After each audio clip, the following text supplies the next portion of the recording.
Okay, this is a big one to cover, but let's try. Welcome to crypto in under 5 minutes. So first and foremost, crypto is digital money. Most people use it just as they use traditional government-issued money or fiat. It's used to send money to family and friends abroad, invest in assets they think may increase in value, to purchase things. So as much as people may initially find crypto complicated, it's not all that different from traditional money or stocks and shares. Now, what is notably different is that there are no banks or middlemen involved. So how does this work? Well, instead of a bank managing transactions, everything is recorded on a big digital ledger. Think of it as one giant spreadsheet, visible to everyone, and is called the blockchain. Each time someone sends or receives crypto, the transaction is verified by a distributed network of computers. They all agree on the details and timestamp it, reaching consensus together and not relying on any one authority. This is what makes crypto secure, transparent, and decentralized, a money system that runs on code and community,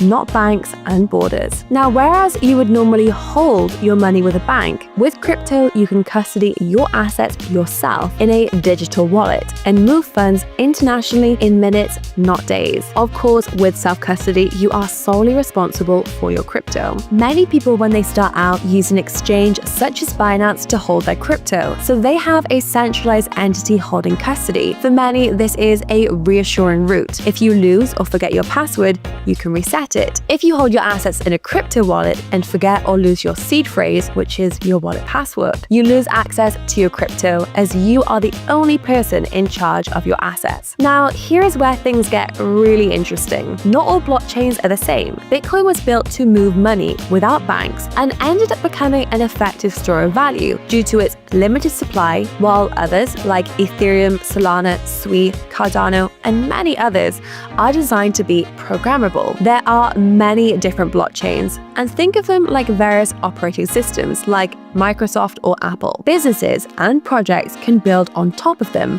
apps, games, and marketplaces. A hot topic at the moment are real-world assets. Think real estate, physical art, or cars, real assets, but with their ownership or title deeds committed to the blockchain, transparent and trackable. Blockchains like Ethereum, Solana, and Cardano each have their own native currency, ETH, Sol, and ADA, which are used to power the network and pay for transactions. But it doesn't stop there. Many apps and projects built on top of these blockchains also launch their own tokens, which operate within that ecosystem. So while ETH is the main currency on Ethereum, thousands of other tokens also run on it, like currencies within the app, using ETH behind the scenes to function. Think of the blockchain as the platform, its native token as the fuel, and the app tokens as the in-game or in-app currencies built on top. And here's why people invest in them. When you buy crypto assets, you're not just buying digital money, you're essentially buying a stake in that ecosystem. Think of it like this. Bitcoin is increasingly seen as a store of value. Altcoins, which are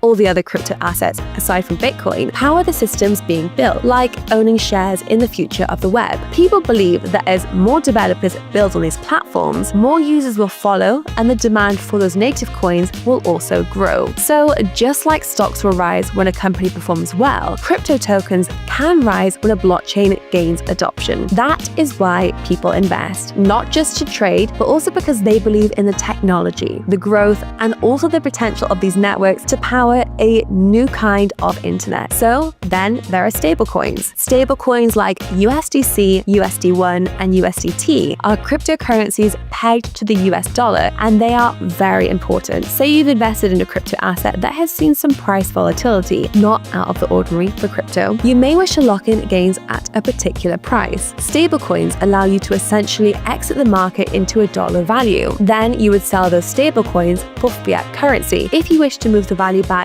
into traditional money. So what is crypto? Crypto is the financial system as we know it, reinvented for the internet age and giving you more control over your finances. Whether you're an institution diversifying investments for clients or whether someone is just trying to send money home to family, it reinvents the very idea of value and ownership for everyone across gaming, sports, entertainment, fashion art, real estate, and much more. And yes, we are still very early. Well, that is all for the video, but we hope you enjoyed it. Maybe share it with someone that will also find it useful. This is Jessica signing off.